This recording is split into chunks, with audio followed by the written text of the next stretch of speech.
Hello नमस्ते। आज यो एकदमै इम्पोर्टेन्ट भिडियो लिएर आएको छु। एकदमै छोटो छ, एकैछिन हेरेर साथ दिनुहोला। तपाईँहरूको लागि यो भिडियो एकदमै हेल्पफुल हुनसक्छ। झन् अझ तपाईँ वर्डमा टाइपिङको काम गर्नुहुन्छ भने झन् धेरै उपयोगी हुनसक्छ। तपाईँ टाइपिङ गर्नुहुन्छ र त्यसमा पनि नेपाली र इङ्ग्लिस दुवै मिक्स गर्नुपर्छ र तपाईँहरूले इङ्ग्लिसदेखि नेपाली र नेपालीदेखि इङ्ग्लिस फन्ट चेन्ज गर्दा झन्झट वा समस्या भोगिरहनु भएको छ भने अब टेन्सन लिनु पर्दैन। म सजिलो उपाय तपाईँलाई सिकाउन गइरहेको छु। ल यो भिडियो हेर्नुहोस् र सिक्नुहोस्।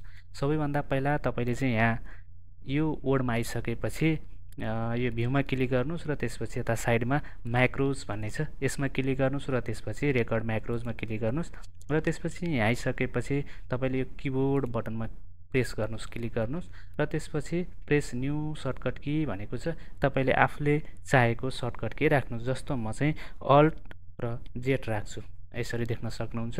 र त्यसपछि यतापट्टि एजाइन भन्ने बटन छ, यसमा क्लिक गर्नुहोस् र त्यसपछि क्लोज गर्नुहोस् र फेरि तपाईँ होममा जानुहोस् र त्यसपछि यहाँ चाहिँ फन्ट चेन्ज गर्नुहोस्, नेपाली फन्ट है। त्यसपछि यो आवश्यकता अनुसार चाहिँ अब तपाईँले यो फन्टको साइज चेन्ज गर्न सक्नुहुन्छ।